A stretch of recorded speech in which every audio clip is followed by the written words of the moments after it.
Bismillahirrahmanirrahim. Assalamualaikum warahmatullahi wabarakatuh. Di dalam pembelajaran menulis puisi, saya menemukan satu metode dalam menulis puisi. Metode tersebut adalah continuous writing. Di dalam pembelajaran ini, kita ketahui bahwa bahasa terdapat 4 macam keterampilan berbahasa, yaitu keterampilan berbicara, keterampilan membaca, keterampilan menyimak, dan keterampilan menulis. Keempat keterampilan berbahasa tersebut saling terkait antara satu dengan lainnya. Misalnya, keterampilan menyimak berhubungan dengan keterampilan menulis. Semakin terampil seseorang dalam menyimak, maka orang tersebut akan terampil pula dalam menulis. Dalam konteks demikian, diperlukan pendekatan pembelajaran keterampilan menulis yang inovatif dan kreatif, sehingga proses pembelajaran bisa berlangsung aktif, efektif, dan menyenangkan. Peserta didik tidak hanya diajak untuk belajar tentang bahasa secara rasional dan kognitif, tetapi juga diajak untuk belajar dan berlatih dalam konteks dan situasi tertentu yang sesungguhnya dalam suasana yang dialogis, interaktif, menarik, dan menyenangkan. Dengan cara demikian, peserta didik tidak akan terpasung dalam suasana pembelajaran yang kaku, monoton, dan membosankan. Pembelajaran keterampilan menulis pun menjadi sajian materi yang selalu dirindukan dan dinantikan oleh siswa. Ada 6 hal yang perlu diketahui guna mewujudkan suatu inovasi dalam proses belajar mengajar. Di antaranya, 1. Hakikat pembelajaran. 2. Teknik dan proses belajar mengajar. Yang ketiga, prinsip pembelajaran. Yang keempat, cara-cara atau metode penerapan manajemen kelas secara efektif. Yang kelima, teori-teori belajar. Yang keenam, profesionalisme dalam pembelajaran. Dengan mengetahui kesemuanya, diharapkan proses belajar mengajar yang selama ini membuat peserta didik cenderung menjadi tidak kreatif dan bosan, kelak bisa teratasi. Metode menulis puisi yang saya sarankan adalah dengan menggunakan metode continuous writing. Dengan metode ini akan menjadi suatu tantangan yang menarik bagi peserta didik dalam menulis puisi.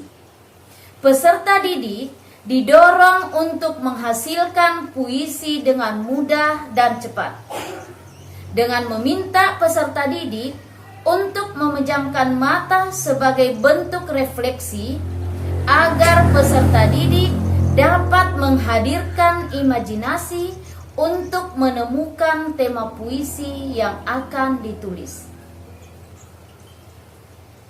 Metode pembelajaran menulis puisi dengan menggunakan metode continuous writing mengacu pada pembelajaran kontekstual. Guru berperan sebagai motivator dan juga inovator. Sedangkan peserta didik dituntut berperan aktif dalam kegiatan pembelajaran. Untuk memahami lebih jelas tentang menulis puisi, saya akan membahas sekilas tentang pengertian puisi itu sendiri. Pengertian puisi secara etimologis, istilah puisi berasal dari bahasa Yunani yaitu poites, yang artinya membangun, membentuk, dan pembuat. Dalam bahasa Latin, dari kata poeta yang artinya membangun, menyebabkan, menimbulkan, dan menyair. Menurut Kamus Istilah Sastra, puisi merupakan ragam sastra yang bahasanya terikat oleh irama, matra, rima, serta penyusunan larik dan bait.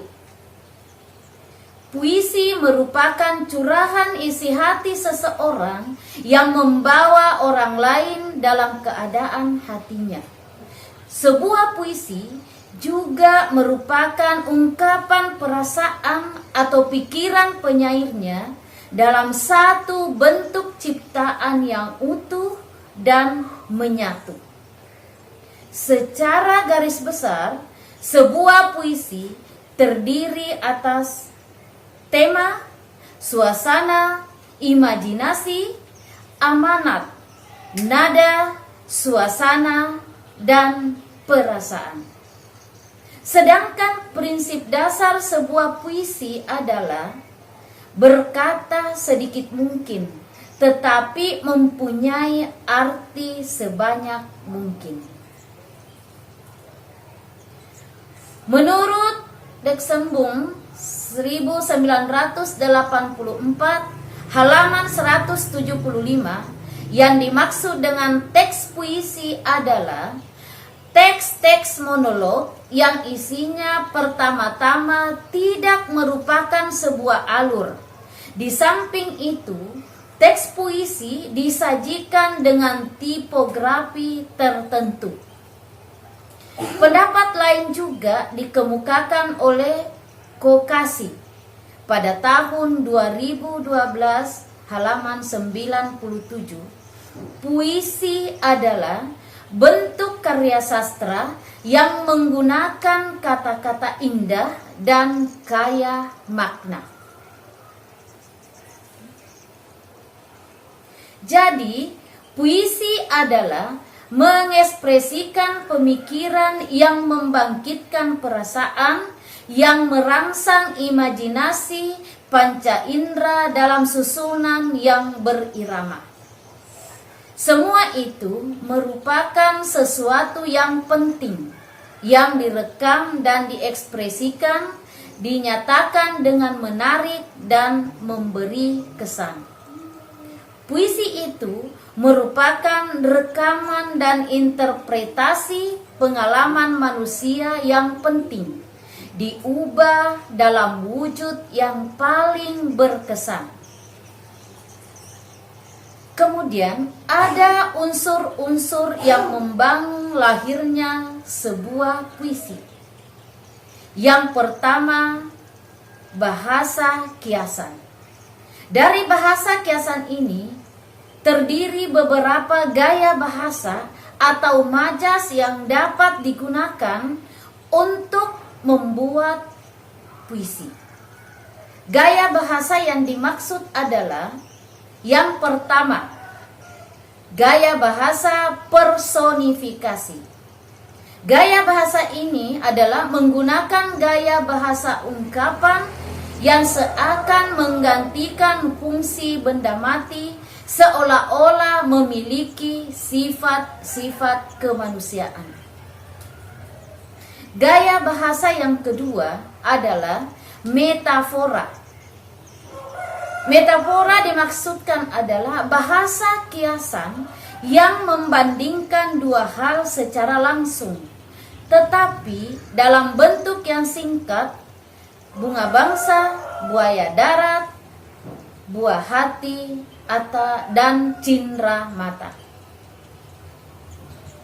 Yang ketiga, gaya bahasa alusi,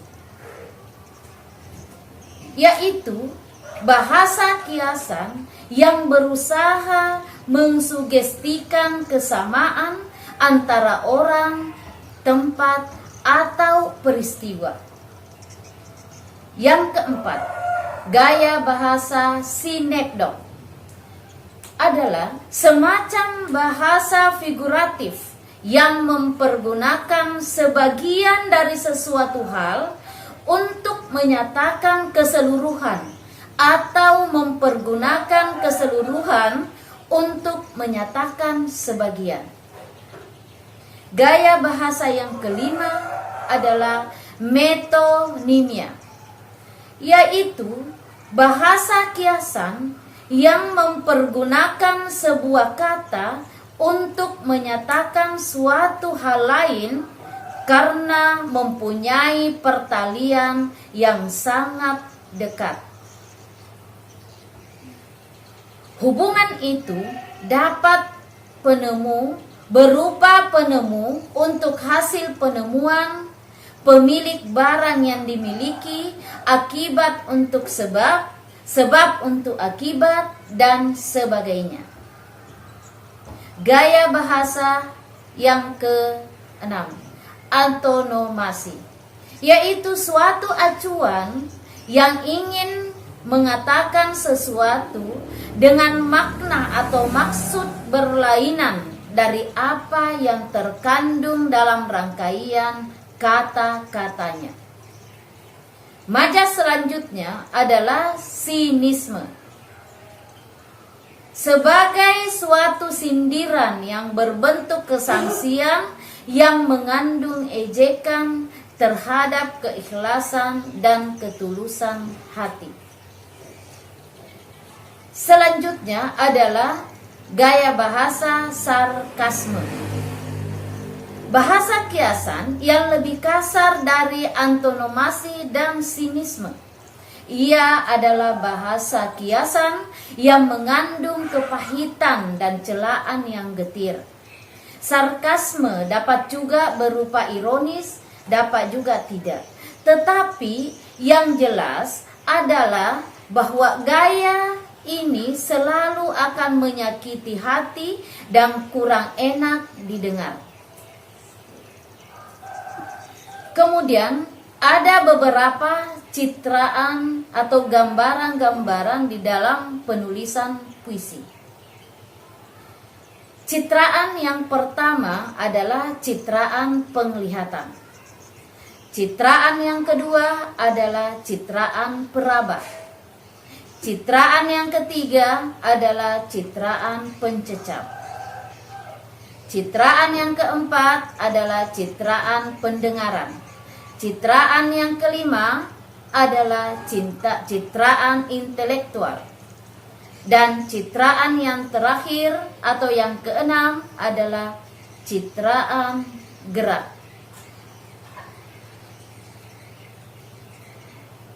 Kami juga menulis beberapa penunjang di dalam yang mendukung metode yang saya gunakan di dalam menulis puisi ini, yaitu ada menulis bagi sebagian orang memang bukan merupakan hal yang mudah, sehingga sering menjadi momok bagi sebagian besar peserta didik. Dan memang tidak sedikit alasan yang sering kita dengar mengapa menulis dianggap sulit. Beberapa di antaranya adalah karena peserta didik merasa dirinya tidak berbakat untuk menulis. Ada juga yang mengatakan tidak memiliki inspirasi, tidak menyukai, bahkan menganggap menulis tidak ada manfaatnya. Salah satunya adalah menulis puisi. Menulis puisi adalah salah satu cara untuk mengekspresikan dan melepaskan kepenatan jiwa seni kita, selain untuk belajar berbahasa dengan lebih baik dan terarah. Puisi itu tidak harus indah menurut orang lain, tetapi hanya perlu bermakna untuk diri sendiri. Kompetensi menulis puisi dimaksudkan agar seseorang dapat menggunakan bahasa dengan tujuan untuk memahami, mengembangkan, dan mengkomunikasikan gagasan dan informasi, serta untuk berintegrasi dengan orang lain. Selain itu, juga menulis puisi dapat melatih kepekaan terhadap realitas kehidupan. Pembelajaran menulis puisi itu sendiri dilakukan dengan tujuan untuk meningkatkan kemampuan peserta didik dalam mengapresiasi karya sastra. Hal ini berkaitan erat dengan latihan mempertajam perasaan, penalaran, dan daya khayal, serta kepekaan terhadap masyarakat, budaya, dan lingkungan hidup. Seperti yang diungkapkan oleh Hasan dalam Aminuddin tahun 2009 pada halaman 134, mengungkapkan bahwa puisi adalah salah satu cabang sastra yang menggunakan kata-kata sebagai media penyampaian untuk membuahkan ilusi dan imajinasi, seperti halnya lukisan yang menggunakan garis dan warna dalam menggambarkan gagasan pelukisnya.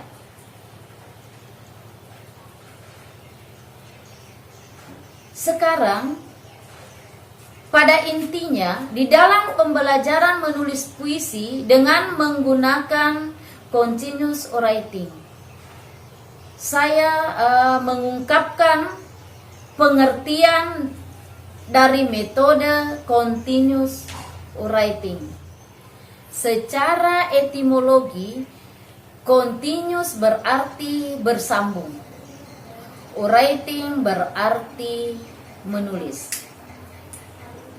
Jadi, continuous writing adalah menulis bersambung.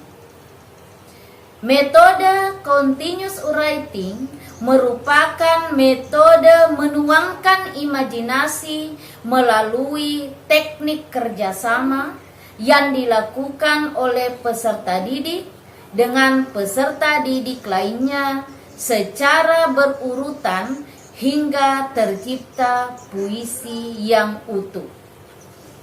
Dalam penerapan metode ini diperlukan kerjasama yang solid sehingga meringankan beban berpikir yang semula berat menjadi ringan. Ibarat kata pepatah yang berbunyi, berat sama dipikul, ringan sama dijinjing. Dan yang tak kalah pentingnya adalah dapat membangkitkan kembali bakat yang terpendam pada diri peserta didik.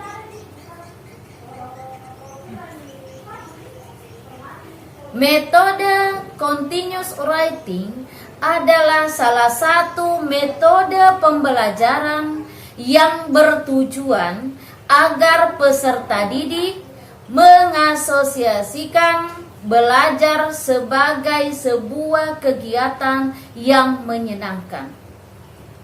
Peserta didik diberi kebebasan mengekspresikan imajinasinya melalui tulisan-tulisan yang berbentuk kalimat-kalimat yang indah. Semua peserta didik terlibat langsung dalam penciptaan karya puisinya. Pada metode pembelajaran ini, peserta didik bekerja secara individu, menulis larik-larik puisi dari tema puisi yang telah dipilih oleh peserta didik itu sendiri. Namun, pada kegiatan lanjutannya, larik puisi dari peserta didik pertama akan disambung oleh peserta didik berikutnya. Adapun langkah-langkah yang digunakan dalam metode continuous writing.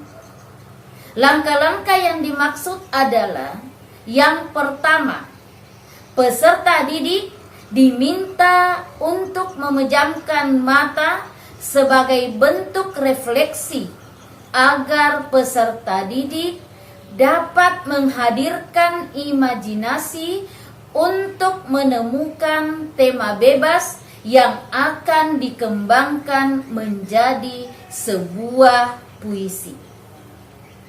Langkah yang kedua, masing-masing peserta didik diminta untuk menuliskan namanya, tema, dan baris atau larik pertama dari tema puisi yang sudah mereka tentukan pada kertas HVS yang telah dibagikan oleh guru.